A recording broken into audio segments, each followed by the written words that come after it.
जय माता की दोस्तों। माता रानी की कृपा आप सभी लोगों पे सदा और सर्वदा बनी रहे। आई होप आप सब लोग अच्छे होंगे। दोस्तों आपका स्वागत है आपके अपने channel my lovely home and garden में। दोस्तों आज हम लोग कुछ खास सोमवार से जो व्रत होती है उससे संबंधित बातों पर चर्चा करेंगे और भोलेनाथ को कैसे प्रसन्न करें, क्या करें क्या ना करें कि भोलेनाथ प्रसन्न हो, शीघ्र प्रसन्न हो, और कौन सा गलती से भी गलती न करें कि जिससे भगवान रुष्ट हो। भोलेनाथ जितनी जल्दी प्रसन्न होते हैं दोस्तों उतनी जल्दी नाराज भी होते हैं, तो हमें बहुत सावधानी रखनी होती है इनके व्रत में। और जानते हैं आज इस वीडियो में कि हमें क्या क्या सावधानी रखनी है और किस चीज़ को चढ़ाने से क्या लाभ मिलता है। अगर आपकी कुंडली में किसी भी प्रकार के ग्रह दोष भी चल रहे हैं तो कौन सा चीज़ का अभिषेक करें कि हमारे ग्रह दोषों से हमें मुक्ति मिले, इन सब बातों पर आज चर्चा करेंगे दोस्तों। और किस चीज़ को चढ़ाने से क्या विशेष फल मिलता है इस पे बात करेंगे, और किस चीज़ को नहीं चढ़ाना चाहिए इस पे बात करेंगे दोस्तों। तो इस वीडियो की जानकारी बहुत ही खास होने वाली है, बहुत महत्वपूर्ण होने वाली है।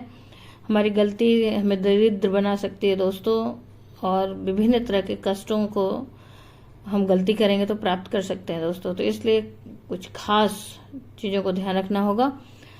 तो इस वीडियो की जानकारी बहुत ही महत्वपूर्ण है दोस्तों, ध्यान से सुनिएगा कि इस वीडियो की जानकारी बहुत ही महत्वपूर्ण है।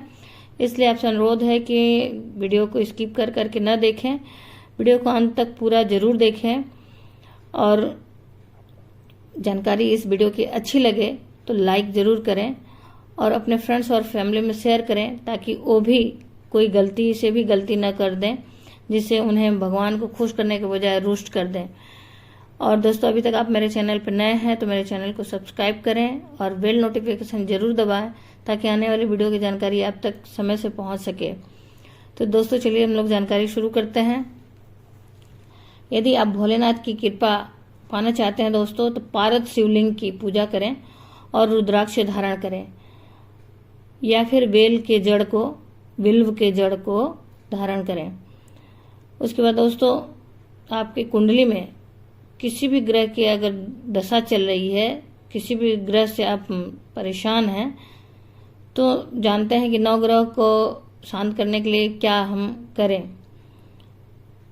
अगर आपकी कुंडली में सूर्य ग्रह का दोष चल रहा है और सूर्य ग्रह से आप प्रभावित हैं, सूर्य ग्रह से आप परेशान हैं, तो आप जो सोमवार के पूजा करना है उसमें सूर्यदेव को शांत करने के लिए शिवलिंग पर जल का अभिषेक करें। सूर्य ग्रह को शांत करने के लिए शिवलिंग पे सोमवार के पूजा में हम जल का अभिषेक करें। खास करके ध्यान रखें, ऐसे भी आप प्रतिदिन जलाभिषेक कर सकते हैं। सूर्य के ताप को ये शांत करता है और सूर्य के कष्ट से आपको मुक्ति मिलती है दोस्तों। तो इस बात का ध्यान रखें, सूर्य ग्रह जिनकी कुंडली में सही नहीं है तो ये जल का अभिषेक करें। फिर इसी तरह से चंद्र ग्रह से जो प्रभावित व्यक्ति हैं, जिनकी कुंडली में चंद्र दोष चल रहा है, वह शिवलिंग पर कच्चे दूध में काला तिल मिलाकर अभिषेक करें दोस्तों। जिनकी कुंडली में चंद्र ग्रह का दोष चल रहा है तो वो शिवलिंग पे, ध्यान से सुनिएगा दोस्तों, शिवलिंग पे काला तिल मिला के अभिषेक करें। इसी प्रकार से यदि आप मंगल ग्रह के दुष्प्रभाव से प्रभावित हैं तो गिलोय की रस को जल में मिला के हम अभिषेक करें। यदि आपको मंगल ग्रह का दोष आपकी कुंडली में है तो आप गिलोय के रस को जल में मिला के अभिषेक करें। जिनकी कुंडली में मंगल ग्रह का दोष होता है दोस्तों, उनकी शादी भी नहीं होती है जल्दी, उनकी शादी विवाह में दिक्कत आती है। यदि हो भी जाता है किसी तरह से तो उनके पति या फिर पत्नी का जल्दी देहांत हो जाता है, और ऐसे व्यक्ति या महिला बात बात पे गुस्सा करते हैं, उन्हें बात बात पे गुस्सा आता है दोस्तों, तो ऐसे लोगों को गिलोय का अभिषेक करना चाहिए मंगल ग्रह को शांत करने के लिए दोस्तों। फिर इसी प्रकार से यदि आपकी कुंडली में बुध का दोष चल रहा है, बुध के दिक्कत परेशानी से बचने के लिए विधारा बूटी जो होती है उसके रस से अभिषेक करना है, उसके रस से अभिषेक करें। फिर जिनके कुंडली में गुरु कमजोर हैं और गुरु का दोष चल रहा है तो उस व्यक्ति का मान सम्मान की हानि होती है, आत्म हानि होती है, यानी कि उनके समाज में इज्जत नहीं रहता है। ऐसे व्यक्ति का कहीं भी कोई सम्मान नहीं करता है उनका धार्मिक कार्यों में भी मन नहीं लगता है, जिनके कुंडली में गुरु का दोष चलता है, गुरु ग्रह का दोष चलता है दोस्तों। ऐसे लोगों को कच्चे दूध में हल्दी मिलाकर अभिषेक करना चाहिए, इससे बृहस्पति ग्रह का दोष ठीक होता है। फिर उसके बाद दोस्तों शुक्र ग्रह के दोष से बचने के लिए पंचामृत से अभिषेक करें। जिनके कुंडली में शुक्र दोष चल रहा है उनको पंचामृत से अभिषेक करना चाहिए। ऐसे व्यक्ति जिनके ग्रह शुक्र ग्रह का दोष है, उनके जिंदगी में धन की कमी होती है, ऐसे व्यक्ति भिखारी हो जाते हैं दोस्तों। शुक्र ग्रह के दोष से काफी कष्ट मिलता है व्यक्ति को, तो इस उपाय को करें, पंचामृत का अभिषेक करें सोमवार के दिन, जिससे आपका शुक्र ग्रह सही हो। फिर इसी तरह से दोस्तों जिनके कुंडली में शनि ग्रह का दोष है, शनि ग्रह से प्रभावित हैं, वे गन्ने से अभिषेक करें शिवलिंग पर। गन्ने का अभिषेक करने से शनि ग्रह शांत होता है दोस्तों। ये तत्काल असर करते हैं ये सब उपाय, एक बार आप करके देखें, इसे जरूर करें। अपने ग्रहों जैसा भी आपके ग्रह हैं, जिस ग्रह का आपके कुंडली में दोष चल रहा है उस ग्रह के अनुसार आप अभिषेक करें। फिर दोस्तों यदि आपकी कुंडली में राहु केतु से संबंधित दिक्कत चल रही है, राहु केतु से अगर आप परेशान हैं तो भांग जल में मिला के अभिषेक करें, इससे राहु केतु शांत होते हैं।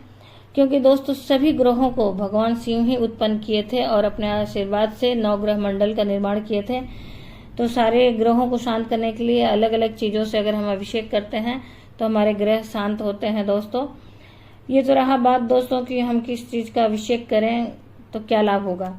इसी प्रकार से ये जान लेते हैं पंचामृत जो होता है उसमें जो अभिषेक करते हैं हम लोग, जैसे अगर आप दूध का अभिषेक करते हैं तो आरोग्य की प्राप्ति होती है। फिर दही का अभिषेक करने से आपकी जिंदगी में हर्ष उल्लास की प्राप्ति होती है दोस्तों।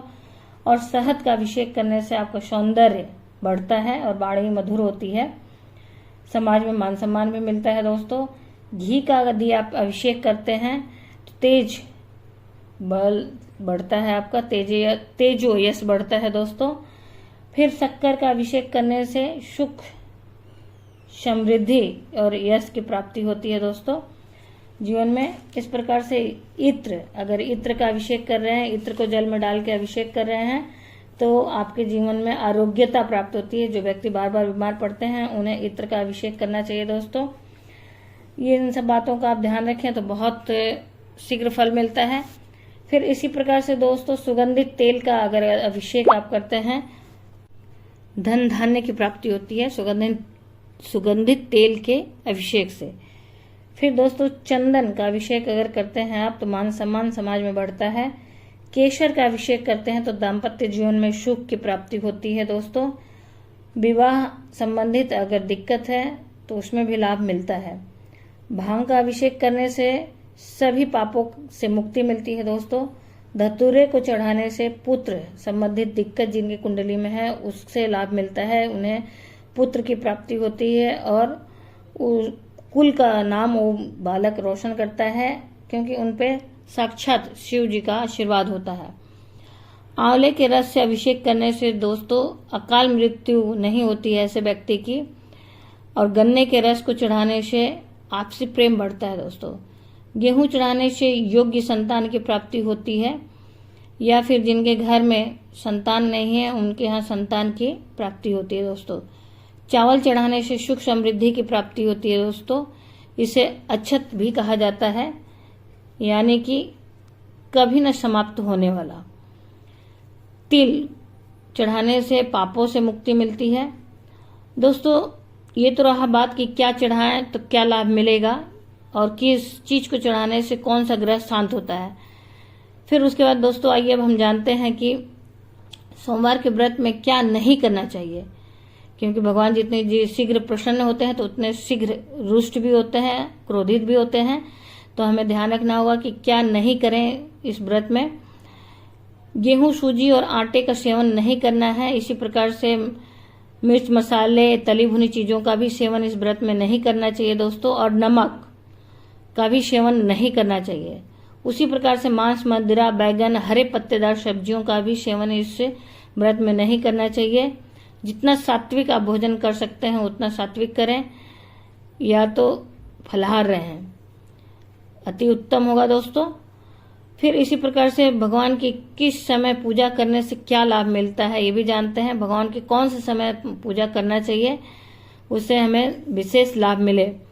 तो दोस्तों भगवान का तो हम लोग सुबह पूजा करते ही हैं, लेकिन प्रदोष काल जो संध्या काल होता है, मतलब सूर्य अस्त होने के कुछ घड़ी पहले और कुछ घड़ी बाद, लगभग आधे घंटे पहले और आधे घंटे बाद का समय जो प्रदोष काल कहलाता है, उस प्रदोष काल में अगर यदि हम भगवान की पूजा करते हैं तो भगवान का विशेष आशीर्वाद मिलता है, क्योंकि उस समय साक्षात शिवलिंग में भगवान विराजमान होते हैं दोस्तों। तो इस बात का ध्यान रखें, सुबह तो पूजा करें ही करें, लेकिन उस दिन शिवालय या मंदिर में जाके शाम की प्रदोष काल में पूजा जरूर करें।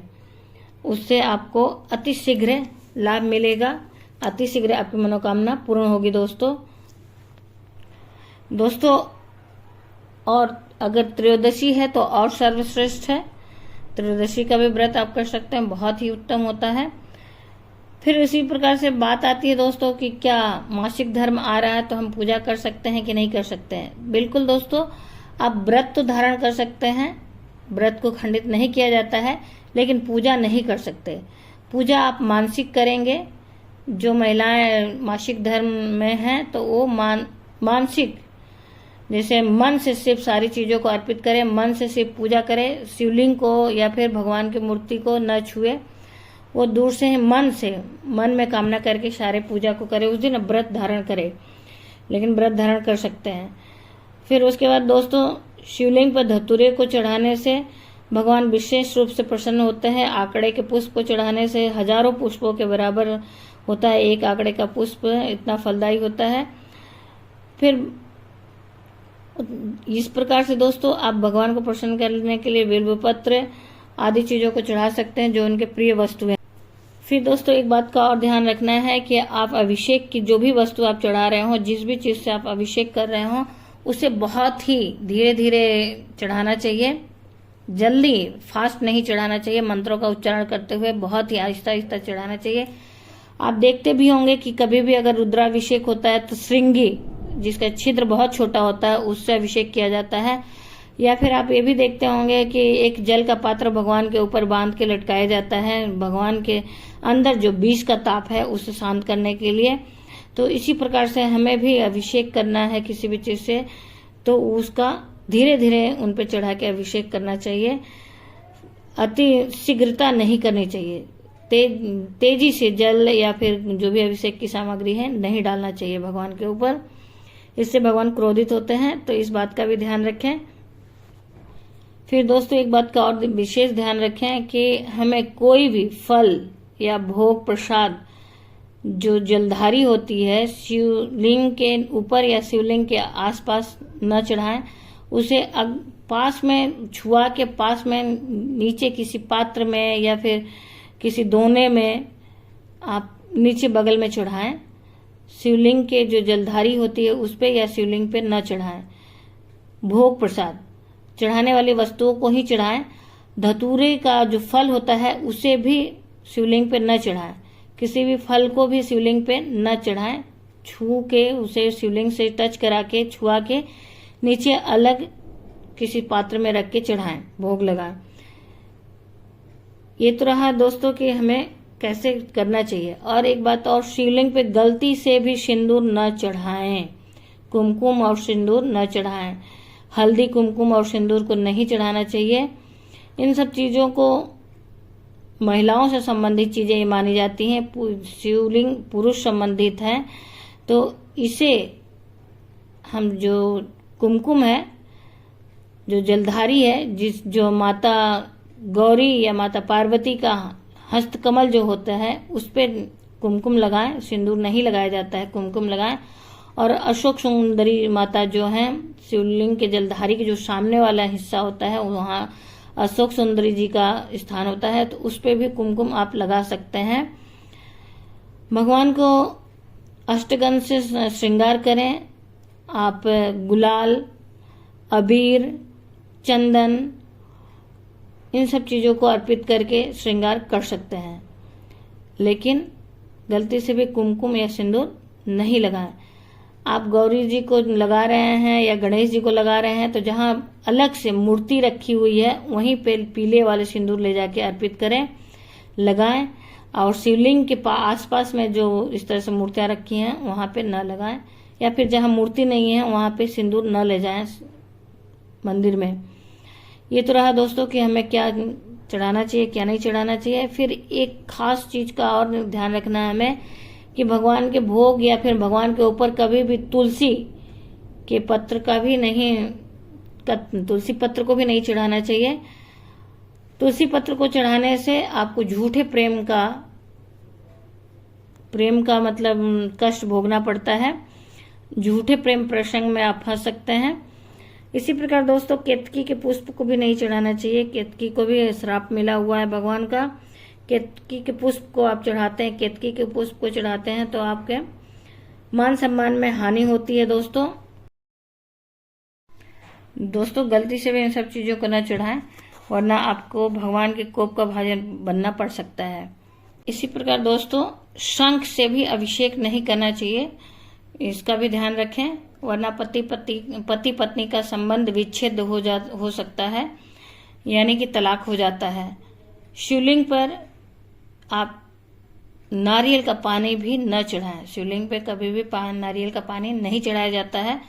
नारियल खड़ा बगल में रखा जाता है, उनके ऊपर नहीं चढ़ाया जाता है दोस्तों, क्योंकि नारियल जो है माता को प्रिय है और भगवान का स्वरूप जो है अर्धनारीश्वर का है, तो नारियल का जल जो है हमें फोड़ के उनके ऊपर नहीं चढ़ाना है।